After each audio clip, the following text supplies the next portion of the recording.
बिस्मिल्लाहिर्रहमानिर्रहीम। अस्सलाम वालेकुम। अबरार रशीद आपकी खिदमत में 6 दिन की गैर हाज़िरी के बाद हाज़िर। और ये अक्सर आपने नोट किया होगा कि मैं महीने 2 महीने के बाद मैं अपना क्या कहते हैं स्क्रीन से गायब हो जाता हूँ। और इस मरतबा भी पहाड़ों पे गया हुआ था, बहुत दूर, और एक ऐसा मकाम जहाँ पर ना मोबाइल सिग्नल थे, ना इंटरनेट का कनेक्शन था। बस आप ये समझ लीजिए कि कुछ दिन दुनिया से, यानी जो पाकिस्तान के अंदर ये दुनिया के जो हंगामे हैं उनसे बहुत दूर था। लेकिन जिन दोस्तों के साथ वहाँ पे था तो जाहिर है हर किस्म की गुफ्तगू होती रही हमारी। तो 2 अंदर की ख़बरें हैं जो आपके साथ शेयर करनी है। और एक ख़बर के हवाले से तो अभी तक आम लोगों को आम तौर पर और मुस्लिम लीग नून के जो फॉलोअर हैं या जो सपोर्टर्स हैं, हामी हैं, कारकुन हैं, ख़ास तौर पर उनको गुमराह किया जा रहा है। लेकिन एक ख़बर ये है कि जनाब आजकल आपको पता है, पहले प्रेस कॉन्फ्रेंसेस का सीज़न होता था, लोग प्रेस कॉन्फ्रेंस करके सियासत से लाताल्लुकी का ऐलान कर देते थे, पीटीआई से लाताल्लुकी का ऐलान कर देते थे, इमरान खान से लाताल्लुकी का ऐलान, या 9 मई के वाक़यात की मज़म्मत। अब थोड़ा सा मामला बदल गया है, यानी लोगों को बेवकूफ़ बनाने का तरीक़ाकार बदल गया है कि लोग अब इंटरव्यू दे देते हैं टेलीविज़न स्क्रीनों पर। अपनी मर्ज़ी के एंकर का इंतखाब होता है, फिर वो अपनी मर्ज़ी के सवाल पूछता है, और फिर उसके बाद जिसे आपने सुना होगा मनी लॉन्ड्रिंग कहते हैं, ये लॉन्डर मैट जिसमें आप कोई चीज़, कपड़े वगैरह, जो भी आपके जो कपड़ा, क्लॉथ, कपड़े आप धोते हैं तो वो साफ़ हो जाता है। तो ये लोग इसी तरह धोए जा रहे हैं अपने अपने तरीक़ाकार के मुताबिक, नए तरीक़ाकार के मुताबिक। तो अब कुछ लोगों का ये दावा है कि 2 मज़ीद इंटरव्यूज़ आपको देखने में मिल सकते हैं। मुमकिन है कोई एक आध इंटरव्यू आज, जिस वक्त आप ये वीडियो देख रहे हो, उसके बाद या उससे पहले या कल, किसी भी वक्त ये 2 इंटरव्यू हैं। एक कहा जा रहा है कि ऐन मुमकिन है कि शेख रशीद जो हैं वो अपना कोई इंटरव्यू दे दें। असद कैसर के तो खैर टेलीविज़न के प्रोग्राम चलते रहते हैं, वो मुफाहमत की बात कर रहे हैं। और दूसरा इंटरव्यू कहा जा रहा है कि शायद वो फ़र्ख हबीब जो साबिक वज़ीर मुमलिकत बराए इत्तलात थे, और शेख रशीद अहमद, ये तो आप सब जानते हैं वो कौन है। और इन इंटरव्यूज़ की ख़ास बात यह है कि इन इंटरव्यूज़ में जो कुछ कहा जा रहा है, किसी भी वक्त ये उनके ख़िलाफ़ या चेयरमैन पीटीआई के ख़िलाफ़ एज ए सबूत भी इस्तेमाल किया जा सकता है कि देखें ये तो टेलीविज़न चैनल पर इन्होंने जो गुफ्तगू की है, कोई ज़ोर ज़बरदस्ती तो थी नहीं, इनके ऊपर किसी ने गन तो तान नहीं रखी थी, कोई दबाव नहीं था, अपनी मर्ज़ी से ये गए हैं टेलीविज़न स्टूडियोज़ वगैरह। और ये भी कहा जा रहा है कि शायद ये इंटरव्यू से पहले बाकायदा किसी मजिस्ट्रेट के पास इन्होंने 164 का बयान भी कलम बंद करवा रखा है। वक्त आने पर ये दूध का दूध, पानी का पानी हो सकता है। लेकिन एक और बात, जो एक नया खेल, मैं समझता हूँ कि बहुत सी सियासी जमातें हैं वो अपनी अपनी हिकमत अमली या जो कार्ड्स होते हैं, पत्ते होते हैं, वो छुपा कर रखती हैं। ख़ास तौर पर मैं जिस कदर जानता हूँ, आसिफ अली जरदारी और मियाँ नवाज़ शरीफ, ये दोनों असहाब, और किसी हद तक मौलाना फजल रहमान, ये जो कार्ड्स होते हैं ये अपने सीने के साथ लगा कर रखते हैं। ये किसी के साथ शेयर नहीं करते, दिल की बात बहुत कम किसी के साथ शेयर करते हैं। और शायद जैसी भी सियासत, तर्ज सियासत उनका है, उसकी कामयाबी का एक राज समझते हैं वो ये भी है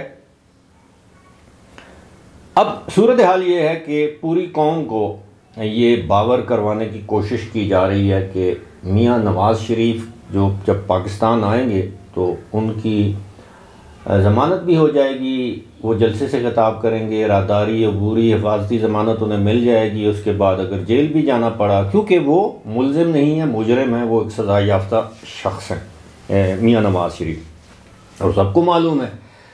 तो जब तक उस केस की ज़मानत नहीं होती, वो केस नहीं लगता, उस केस की पेशियाँ नहीं होती, तो एक जलसा वो कर देंगे लाहौर।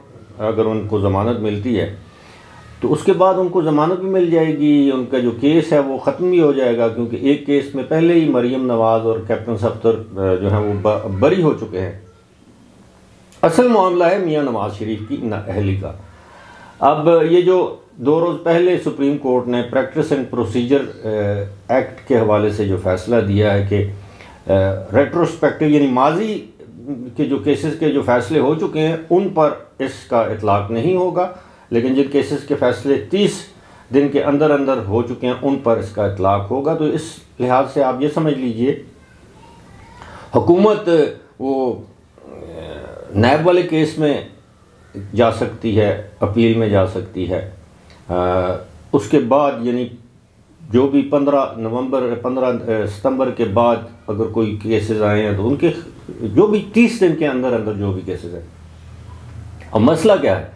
मसला ये है कि मियाँ नवाज़ शरीफ के ऊपर ताहयात नाअहली 62(1)(f) है या जो भी 62(f)(1) या 1(f)(6) आइन की दफ़ा 62 के तहत उनकी ताहयात नाअहली।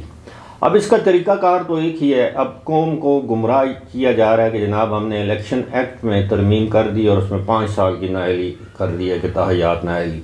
वो इलेक्शन एक्ट है और ये आइन की शिक है, और आइन की शिक में तरमीम जो है वो की जा सकती है या उसकी तोजी की जा सकती है। तशरीह तो उसकी सुप्रीम कोर्ट करेगी, लेकिन उसमें तरमीम जो है वो पार्लियामेंट में अगर आपके पास 2/3 मेजॉरिटी है तो आपकी तरमीम कर सकते हैं, वरना नहीं हो सकती। और उसके लिए मियाँ नवाज़ शरीफ अगर आते हैं उनको इलेक्शन लड़ने की इजाज़त फ़िलहाल जो कानूनी माहिरीन कहते हैं इजाज़त नहीं होगी। अगर 2/3 अक्सरियत उनकी या उनकी इत्तेहादी जमातों को कौमी असम्बली में मिल जाती है, उसके बाद वो इलेक्शन लड़ के दोबारा वज़ीर-ए-आज़म भी बन सकते हैं, लेकिन फ़िलहाल ये रास्ता बंद है। या फिर ये काम हो सकता है कि कोई शख्स ये एक आम से लेकर चला जाए कि जी ये आइन का जो दफ़ा है 62(1)(f), इसमें आप हमें ये बता दें कि इसमें तो नाअहली की मुद्दत नहीं है।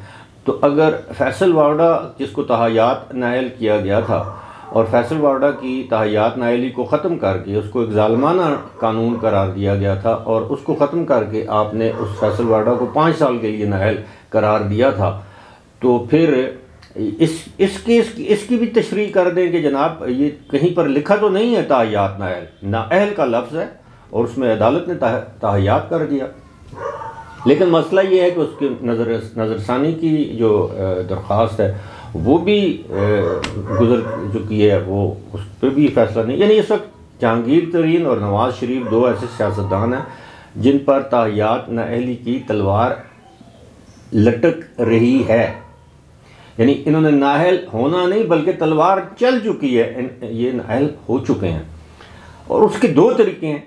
अब लेकिन बात वही है कि आज अदालत जो है, जो सुप्रीम कोर्ट जो है कि चीफ जस्टिस के पास कोई एप्लीकेशन लेकर जाए कि जनाब इस दफ़े की आप असर नो तशरीह कर दें कि ये ताहयात नाअहल करार देना, और अदालत के फ़ैसले मौजूद हैं उसके बाद कि जनाब ऐसा नहीं होना चाहिए, उससे पहले भी।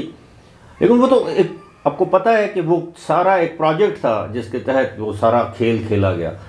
लेकिन फ़िलहाल ये नवाज़ शरीफ की नाअहली जो है वो एक बहुत बड़ा सवालिया निशान है, और इस सवालिया निशान का जवाब देने के लिए फ़िलहाल मुस्लिम लीग नून की क़यादत या उनके जो रहनुमा हैं वो तैयार नहीं है। देखते हैं नवाज़ शरीफ की वापसी के बाद इलेक्शन होते हैं नहीं होते, ये भी बहुत बड़ा सवालिया निशान है। लेकिन नवाज़ शरीफ जो है वो 21 अक्टूबर को यही कहा जा रहा है कि जनाब वो बज़रिया चार्टर्ड प्लेन वो पाकिस्तान आएंगे। तो फिर घोड़ा भी हाज़िर और मैदान भी हाज़िर। फ़िलहाल मुझे दीजिए इजाज़त। खुदा हाफ़िज़।